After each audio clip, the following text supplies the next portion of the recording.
बिस्मिल्लाहिर्रहमानिर्रहीम, अस्सलाम वालेकुम जी। मैं हूं मारिया अली और आप देख रहे हैं मेरा यूट्यूब चैनल। 2000 केस में एक बात तो रोज़े रोशन की तरह आया है कि ये ज़हीर नेटवर्क बेहद जो है स्ट्रॉन्ग है। ना सिर्फ स्ट्रॉन्ग है बल्कि इन्होंने पुलिस को अपनी उंगलियों पर नचाने की कसम खाई हुई है। पुलिस इस केस में मुकम्मल तौर पर बिकी हुई नज़र आ रही है और किसी भी तरीके से वो अपना काम सही अंदाज में करने की कोशिश ही नहीं कर रही, क्योंकि हम लोग ये सोच रहे थे कि पुलिस जो है जिसको सरकार तनख्वाह देती है, पुलिस वो जिसको आवाम की खिदमत के लिए मामूर किया गया है, वही पुलिस मुसलसल उन लोगों को सपोर्ट कर रही थी, उनकी मदद कर रही थी जिनके बारे में कोई तस्वुर भी नहीं कर सकता। अगर यूट्यूबर्स, सहाफ़ी ज़हीर नेटवर्क के रिश्तेदारों तक, उनके दोस्तों तक, उनके फैमिली मेम्बरान तक पहुंच सकते हैं और जाकर इस बात को जानने की कोशिश कर सकते हैं कि इनके ताने बाने कहाँ से मिलते हैं, ये लोग क्या काम कर रहे हैं, तो फिर पुलिस ऐसा क्यों नहीं कर सकती थी? क्योंकि पुलिस ये काम करना ही नहीं चाहती थी। पुलिस पहले रोज़ से ही इस केस को लटकाने की कोशिश कर रही थी और जिस तरह से दुआज़ारा के वालिदैन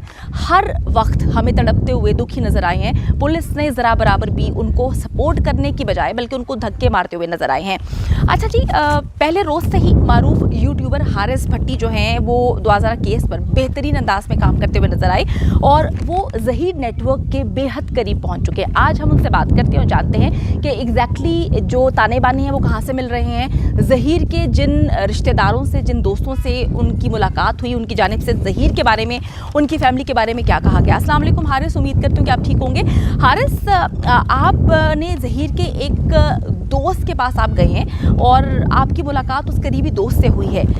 ज़हीर के उस दोस्त ने ज़हीर और फैमिली के बारे में क्या अहम तरीन इंकशाफात किए हैं? मारिया, बिल्कुल ज़हीर का एक दोस्त सामने आया, उसका मैंने इंटरव्यू भी किया और उसने बड़े इंकशाफात किए कि हम दोनों स्कूल में क्लास फेलोज इकट्ठे पढ़ते थे और ज़हीर का करैक्टर तो जैसा था जो कि उसने बताया इंटरव्यू में कि उसकी कोशिश होती है कि हर किसी से लड़की से बात की जाए, लड़कियों को ट्रैप किया जाए और इसके पीछे भी कोई लोग हैं। इंटरव्यू में उसने इंकशाफ किया कि शायद अगवा का चाहे कुछ हो ना हो, लेकिन गलत लोगों के हाथ में ज़रूर है। गलत लोग इसके साथ लाजमी अटैच हैं जो कि इसको सपोर्ट करते हैं और ख़ास तौर पर उसने ये भी बताया कि ये बता रहा है कि मैं 60-70 हज़ार कमाता हूँ, ये बात मानने में नहीं आती। उसके पास अभी अपनी एक मोटरसाइकिल भी नहीं है, तो 60-70 हज़ार वो कैसे कमा सकता है? और उसने कहा कि हफीज़ सेंटर मेरा आईफ़ोन का काम है, आना-जाना मैं करता हूँ, ऑनलाइन मैं परचेज़ करता हूँ, सेल परचेज़िंग मेरा काम है। उसने कहा बिल्कुल ये सरासर झूठ है, सरासर झूठ, ऐसा कुछ भी नहीं है। और उसने ये भी कहा कि ये जो ज़हीर है, स्कूल में भी जब आता था तो इवन के इस क्लास में बिल्कुल पढ़ाई में भी नालायक था, फ़ेल हो जाना, बार-बार स्कूल से निकाले भी जाना, बड़े खौफ़नाक इंकशाफ़ात किए और अपनी बात पर वो कायम है। मैंने उससे पूछा कि यार आप झूठ तो नहीं बोल रहे?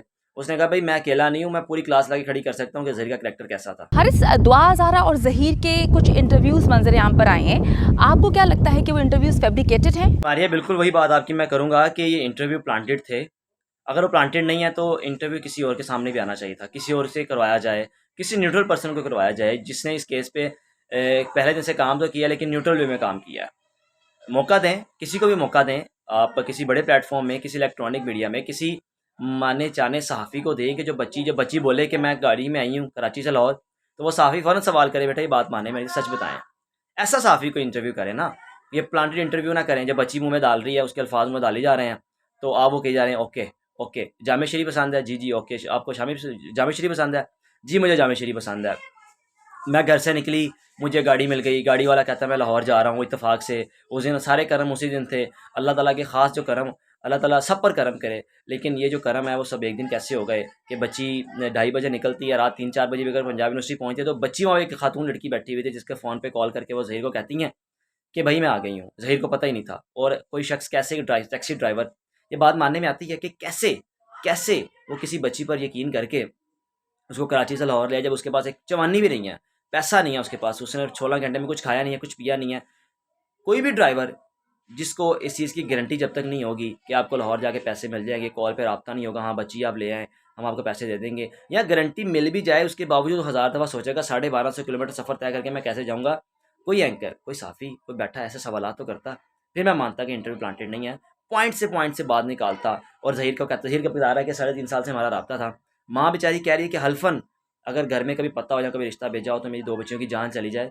तो ये चीज़ें सारी प्लांटेड हैं, ये बड़ी खौफ़नाक चीज़ें हैं। इंशाल्लाह इसका जो रिज़ल्ट है ना आने वाले वक्तों में एक माँ-बाप तक बच्ची पहुँचेगी और तमाम के जो होश-ए-वास हैं वो उड़ेंगे कि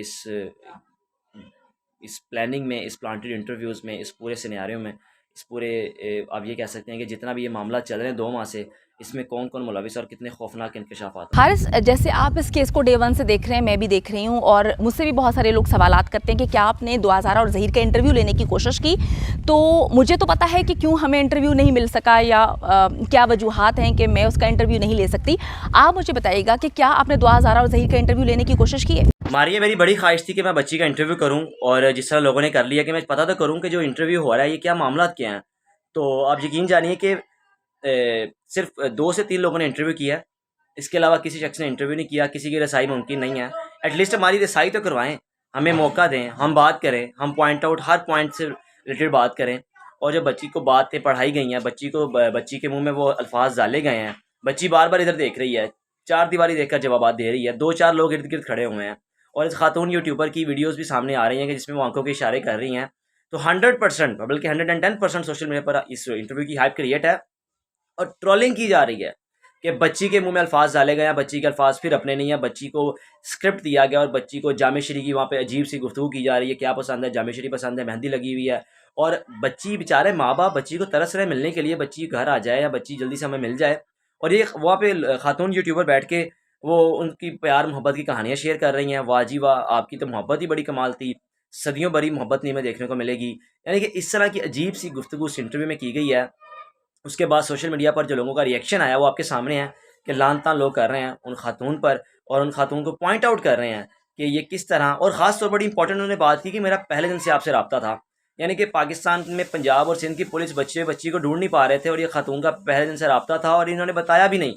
सबसे पहले मैं समझता हूँ इनको इंक्वायरी में शामिल करना चाहिए कि इसने कैसे पाकिस्तान की, पंजाब की पुलिस को, सिंध की पुलिस को बदनाम करने में कोई कसर ना छोड़ी। जब इनको पता था कि ज़हीर कहाँ पर है, ये कनेक्टेड थी उनके साथ, तो इससे बड़ा भंड क्या हो सकता है। अच्छा हारिस, पाकिस्तान के इस हाई प्रोफाइल केस में आपने क्या सच और झूठ बेनकाब होते हुए देखा है? जी मारिया, बिल्कुल, ये 2 माह से केस पाकिस्तान में एक हाई प्रोफाइल केस बना हुआ है, और इस 18 दिन में वहाँ पर जो 2 माह के दौरान मेरा आना जाना लगा रहा, इस दौरान मैंने उन माँ बाप को रुस्वा होते देखा, ज़लीलो ख्वार होते देखा बेचारों को, बेटी को मिलने के लिए तरसते देखा, बाप को हाथ में उठाए फाइलें लहराते देखा कि भाई मेरी बच्ची 14 साल की है, 17 साल की नहीं है। यही कुछ होते देखा, जो कि बार बार बच्ची से मुलाकात में जब बच्ची ने जाने की रजामंदी जाहिर भी की, तो उसके बाद बाप को मैंने जज साहब के आगे हाथ लहराते देखा, जज साहब मेरी बात सुने। तो फिर मैंने वहाँ पर यह भी देखा कि जज साहब ने धतकाया और कहा हम इतने फारिग नहीं हैं कि बार बार इस केस को सुनते रहें। और इसके अलावा बेचारे को वालिद को दुहाइयाँ देते देखा। बार बार हमारे चैनल पे भी मुख्तलिफ़ इंटरव्यूज़ में भी उन्होंने बार बार एक ही बात की कि मेरे साथ गलत हो रहा है, मेरी बच्ची के साथ गलत हो रहा है, खुदारा मेरी आवाज़ बने, खुदारा मेरी आवाज़ बने, खुदारा मेरी आवाज़ बने। तो इन तमाम इस टेन्योर में मैंने यही देखा है, और मैंने उस बाप को जगह जगह से इंसाफ तलाश करते देखा, जो कि उसको इंसाफ नहीं मिल पाया। बच्ची से मिलने के लिए लोगों को तरले मिन्नतें डालते देखा है, इवन के शेल्टर होम तक जाकर भी कोशिश की, लेकिन वहाँ तक भी रसाई मुमकिन ना हुई।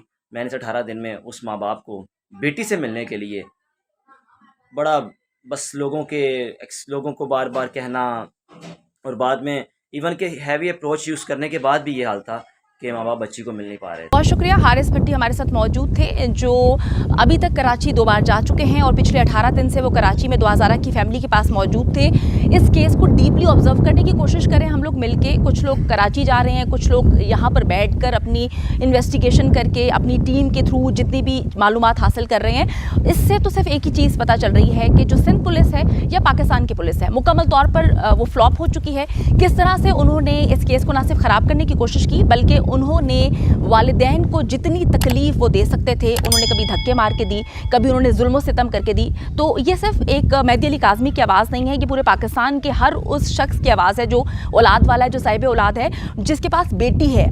अगर इस केस को टेस्ट केस नहीं बनाया गया तो यकीन करें कि किसी की भी बेटी को आप घर से भगा देंगे और ये बात बोलेंगे कि जी 13 साल की है, 12 साल की है, हम उसको गलत मेडिकल बना के, हम उसको बोगस निकाहनामा सामने रखकर हम ये कह देंगे कि कोई बात नहीं, कानून जो है और फैसले इस तरह आएंगे कि किसी की भी बेटी जो है वो घर में महफूज नहीं होगी और किसी की भी बेटी को ये लोग भगा देंगे और बेच डालेंगे।